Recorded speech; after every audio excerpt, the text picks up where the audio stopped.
Pessoal, tudo bem? Tudo certo? Eu venho nesse vídeo falar um pouquinho sobre o que é alegria, o que é felicidade, né? A alegria de sentir, a alegria de pensar, né? Nesse momento, no momento que você está assistindo esse vídeo, será que você está feliz, né? O que é a felicidade para você? Se eu perguntar para muitas pessoas o que é a felicidade, o que que elas vão dizer? Elas vão dizer que talvez é ter saúde, talvez é ter uma casa, talvez é buscar uma realização profissional. Isso é alegria, né? Isso é algo comum a todos. Uma coisa que nós temos que saber é que a alegria é algo subjetivo, ou seja, é algo subjetivo e individual. Ela é diferente para determinadas pessoas e ela é única para cada pessoa, né? Você pode estar feliz por uma determinada situação, mas ao mesmo tempo, uma outra pessoa que está passando pela mesma situação talvez não esteja tão feliz assim, né? Então, essa condição de felicidade, ela nem sempre é igual para todo mundo, né? Felicidade do encanador, tristeza do dono da casa que vai ter que pagar a conta do prejuízo depois. Então, a felicidade ela é bastante individual porque depende do momento e depende das condições em que ela se apresenta. Nem todo mundo, digamos assim, pode, digamos, entender que a felicidade é algo do coletivo. Ela é algo do individual, porque a felicidade ela é única e diferente para cada um de nós.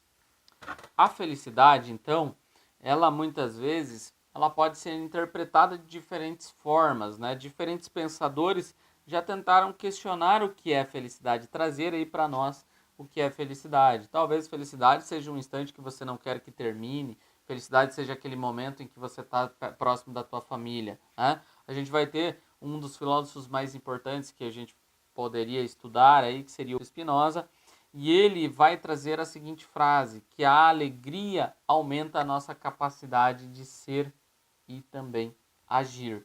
Ou seja, a felicidade ela causa um aumento de potência, dentro do nosso próprio eu. Então, a felicidade ela é algo natural, mas ao mesmo tempo ela é individual, como eu falei. O Spinoza, em suas reflexões, ele concluiu que as emoções e os sentimentos, como a alegria, como a própria tristeza, entre outros, são algo intrínseco e natural ao ser humano, né? Além disso, ele afirmou, inclusive, que a gente não deve nos deixar dominar aí pelos próprios sentimentos. Segundo Spinoza, nós devemos, né, nos esforçar para estar alegres. Por quê? Porque a alegria ela aumenta a nossa capacidade de agir e aumentando essa nossa capacidade de agir, ela também nos separa dos obstáculos ou nos faz superar esses obstáculos, né, tornando-nos mais fortes e mais realizados. Então o Spinoza traz essa ideia de aumento de potência, ou seja, a felicidade como algo que faz com que a gente supere os nossos obstáculos, né? Vale lembrar aqui que a felicidade ela é algo que é comum no nosso dia a dia. Você pode acordar feliz, mas ao mesmo tempo você pode ter um movimento de oposição, que é o movimento de tristeza. Então a felicidade, além de subjetiva e individual, ela pode sofrer aí uma variação ao longo do tempo, por exemplo. Então, de certa forma, a felicidade, se eu for perguntar aí para diversas pessoas diferentes, cada uma vai responder aí de uma forma. Provavelmente cada pessoa que resolve responder uma pergunta como essa, ela apresenta obviamente respostas próprias, porque a felicidade, num certo sentido, ela é algo individual e também é algo intransferível. Por outro lado, digamos assim, a ideia de felicidade ela pertence ao senso comum e é compartilhada aí por todas as pessoas, tá? Mas dentro de um contexto de sociedade, a felicidade, como eu falei no início desse vídeo, ela pode ser a moradia perfeita, o relacionamento perfeito, ter dinheiro aí para fazer as compras que você sempre quis. Então a felicidade, ela tem muito do individual. Bom, basicamente entre os sentimentos humanos, né, a gente encontra opostos, ou seja, contrários, como por exemplo, a alegria e a tristeza. Às vezes a gente sente um, às vezes a gente sente o outro, né? Dessa forma, parece contraditório a gente ser aí alegre e triste ao mesmo tempo, já que, digamos assim, cada pessoa pode apresentar diferentes comportamentos, tá? Uma pergunta interessante que a gente pode se fazer quando se fala de felicidade é que será que nós conseguimos manter por muito tempo um estado de alegria constante? Ou seja, o que pode nos fazer feliz, né? Será que as condições que tem que se apresentar aí para me deixar feliz, elas são únicas ou podem sofrer alterações, né? Vale lembrar aqui que nós somos seres que buscamos sempre o prazer, que buscamos sempre a felicidade, que buscamos sempre a realização. E quando nós realizamos aquilo que nós buscamos, nós encontramos a felicidade definitiva. Vale lembrar também que muitas vezes a felicidade ela pode se encontrar em um instante que você não quer que termine, né? Então, é aquele momento que você está lá feliz e não quer que passe. A noção de tempo, quando você está feliz, ela também se altera, porque você acaba esquecendo aquilo que tem de ruim e focando só naquilo que tem de bom, né? Então, a felicidade, ela é indissociável da personalidade humana, faz parte dos nossos sentimentos, mas ela pode sofrer aí várias variações durante um dia, né? Então, cada pessoa tem dentro de si o próprio conceito de felicidade e esse conceito ele é individual e intransferível, como eu já falei várias vezes nesse vídeo. Dentre as ideias de diferentes filósofos, um dos pensamentos que, digamos assim, que predomina é justamente o da busca da felicidade pelo ser humano. Ou seja, dentro desse contexto, houve uma relevância dos momentos alegres e prazerosos para a felicidade das pessoas. Por isso, vários filósofos sempre recomendaram, digamos assim, que cada um buscasse aquilo que lhe desse prazer e alegria, desde que isso, obviamente, não lhe causasse a tristeza, nem aos outros e nem a si, digamos assim, em um futuro distante. Então, você não buscar aquela felicidade momentânea, você usar aí da razão para encontrar formas de percepção daquilo que lhe faz feliz. Nós somos seres, obviamente, desejantes, ou seja, nós desejamos o tempo todo, sempre buscamos algo que nos satisfaça. E essa satisfação ela pode ser encontrada dentro do conceito de felicidade. E é por isso que muitos filósofos eles recomendavam a cada um que buscasse aquilo que lhe desse prazer, né? E esses filósofos, inclusive, afirmavam que, digamos assim, as alegrias mais verdadeiras e mais duradouras vinham daquilo que nós somos, né? E não do que nós adquirimos. Felicidade é uma vibração intensa, um momento em que eu sinto a vida em plenitude dentro de mim e quero que aquilo se eternize. Felicidade é a capacidade de você ser inundado por uma alegria imensa por aquele instante, por aquela situação. Aliás, felicidade não é um estado contínuo. Felicidade é uma ocorrência eventual. A felicidade é sempre episódica.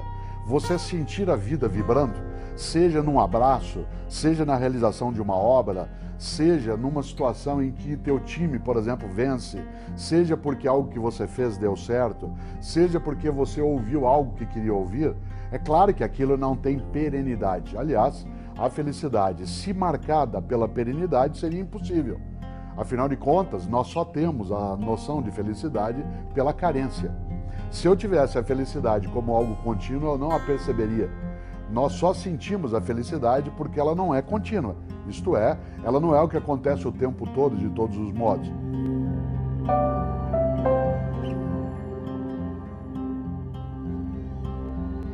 A ideia de felicidade sozinha, ela teria que ter uma questão anterior. Se é possível viver sozinho. Que como felicidade, pelo óbvio, só acontece com alguém que vivo está, e viver é viver com outros e outras, como não é possível viver sozinho, a possibilidade da felicidade isolada, solitária, é nenhuma. Para que eu possa ser feliz sozinho, eu teria que ser capaz de viver sozinho. Mesmo a literatura, como Robinson Crusoe, por exemplo, que lida com um homem que está só, mas ele está só depois de ter vivido com outros. Ele traz as outras pessoas na sua memória, na sua história, no seu desejo, no seu horizonte. Não há história de ser humano em que ele tenha sido sozinho da geração até o término. Se assim não há possibilidade, né, de se ser feliz sozinho. Nos últimos 50 anos do século XX, nós tivemos mais desenvolvimento tecnológico do que em toda a história anterior da humanidade. Todos os 39.950 anos anteriores, desde que o Homo sapiens era sapiens, sapiens sapiens na classificação científica, foram menos do que os 50 anos finais do século XX. Seria a redenção da humanidade, com uma questão. As questões centrais permaneceram. Quem sou eu? Para que tudo isso? Por que eu não sou feliz apenas quando eu possuo objetos? Por que o mal existe? Por que eu não tenho paz em meio a tanta convivência? Nesta hora, não só a religiosidade ela sofreu um revival, como a filosofia passou a ser de novo interessante. E aí, claro, a filosofia como autoajuda, a filosofia como autoconhecimento, a filosofia como autocapacidade, a filosofia como prática sistemática. E de repente a gente tem no final do século XX, em vários lugares do mundo e no Brasil também, casas para estudar filosofia, procura de cursos de filosofia.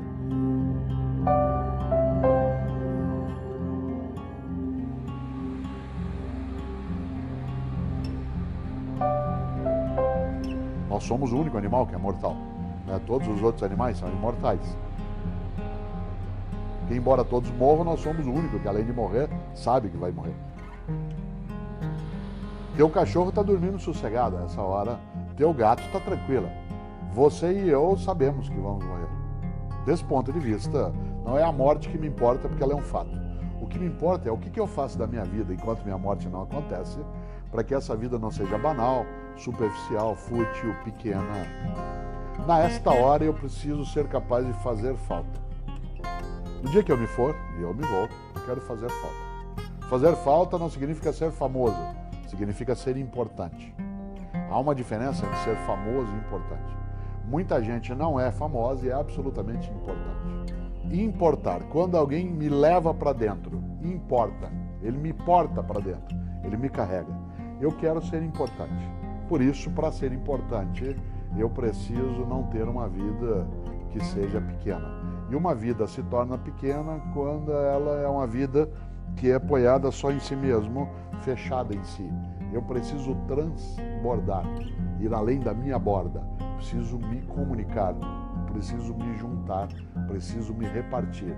Nesta hora, minha vida, que sem dúvida ela é curta, eu desejo que ela não seja pequena.